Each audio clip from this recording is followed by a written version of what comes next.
is Sebastian Acosta. He has been with our club for 6 months. He has fulfilled many, many roles, and he has done 4 speeches so far.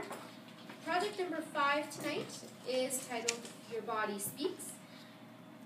The objectives of this project are to use stance, movement, gestures, facial expressions, any eye contact to express his message and achieve the speech's purpose. He would like to concentrate on making his body language smooth and natural. The project time is 5 to 7 minutes. So again, Mr. Timer, green at 5, amber at 6, red at 7. Sebastian travels through Central America. We're full of surprises and wonderful opportunities to learn about people and other cultures. During this speech, Sebastian will elaborate on one common means of transportation. I would like to introduce Sebastian Acosta with the chicken bus.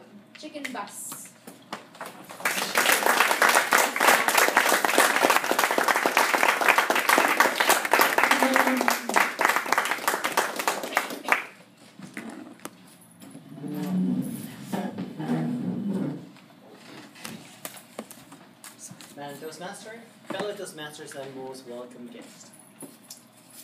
My objective today is threefold. Number 1, I'd like to entertain you with some stories I'm about to tell. Number 2, I want to share some factual information about one means of transport. And number 3, I want to touch on one topic that's very dear to me, and it's how normal is just a figment of our imagination. The topic for my speech today is the chicken bus. Now it sounds like I was a little ambitious about this, because show of hands, how many people know what a chicken bus is? My next question was going to be how many people have been in a chicken bus, which I would assume that's also a no. No fret. I'm going to check on Wikipedia. And the definition is a chicken bus is a colloquial English name for a colorful, modified, and decorated bus. Can you picture this now? That transports goods and people between communities in various Latin American countries. The word chicken may refer to the fact that buses are often crammed with passengers. Yes, they are. Not unlike a truckload of chickens. Or to the fact that Central Americans occasionally transport live animals on such buses. Now you will not be surprised that a practice that visitors from other countries often find remarkable. During my travels in 2001, 2002, Mexico and Guatemala, I had the opportunity to have my adventure with the chicken bus. And I would like to read you from a couple pages from my memoirs, the chicken bus memoirs, and share what I know about this. So here's the first thing. Chicken buses are usually operated by 2 young men, for the most part. Job for the first man is the driver. He gets to drive the bus. He gets to make sure that he hits every bump and every hole in the road. So you get extremely, particularly if you're sitting at the back, you can get air about this high, right? Now his also other job is to drive really slow so you get everywhere late. Unless, of course, there's a real tight turn on the road and there's a precipice on one side, in which he's going to just jam it on it, just make that turn, so all the tourists are going like, ah! And the locals are like, Gringos. Second job is called the helper, but I like to call it more like the Superman, Spider-Man, Daredevil. He's got like 4 or 5 jobs. One of them is to collect the fare. The other one is to hang from the bus on the outside, screaming things like, what, saying that we're going to Guatemala City, people would you like to come in, for sure. The other one is to secure your belongings to the top on the roof of the car, of the bus. Now, this is many times done in complete motion of the bus. And at one point in time, I remember the bus going and somebody falling down from the side of the bus and going in on the side window and getting into the bus. And that was the helper. And the last job is to find you a comfortable accommodation on the bus. Did I say comfortable? Okay. Central Americans do not manufacture chicken buses. chicken buses are actually old, retired, North American school buses. Now, some of them still look yellow and it says school bus right on it. But other ones have been worked on, have been redecorated, and get that colorful thing that now you can actually start picturing, right? Beautiful looking. Now, some of them have names. They call them Chica Sexy. I don't know how long they've been on the road, but I just could never picture a bus as a Chica Sexy. That's just me. Going back into the bus, so I teach high school. Whenever I coach, I go on these school buses. You can barely fit 2 teenagers in the seats.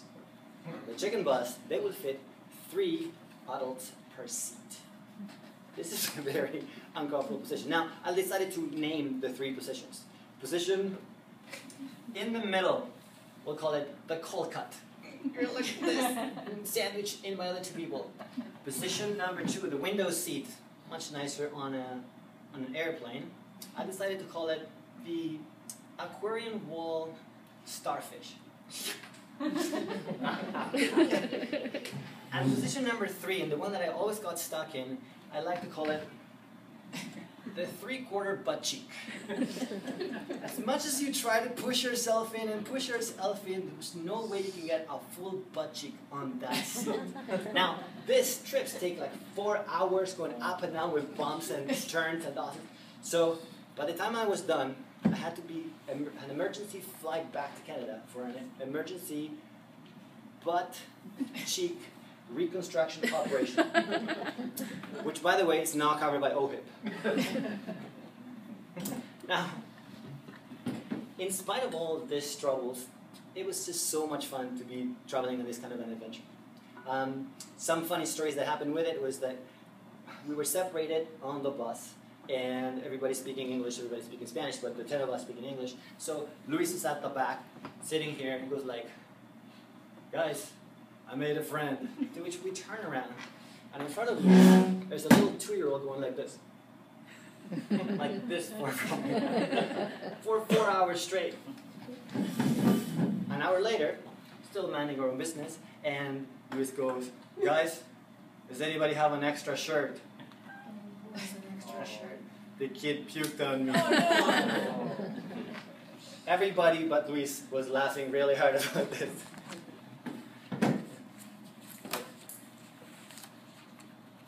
The other thing that happened is that because of that close proximity, that physical proximity with other people, and because I speak the language, I was able to talk to so many people about the kind of lives they were doing, why they were on this kind of bus, why they were traveling, and then it hit me.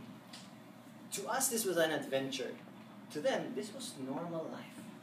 And then talking about, I can't share right now because we'll be out of time, but the things that they shared about their lives, that just seemed incredible to me.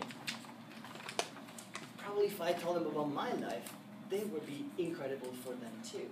And that's when I realized that normal is just really a figment of our imagination. I had 3 objectives for my speech today. Number 1, to entertain you with some stories. Number 2, to share some facts about one means of transportation. Number 3, to touch on one topic that's dear to my heart, and that's that normal doesn't really exist.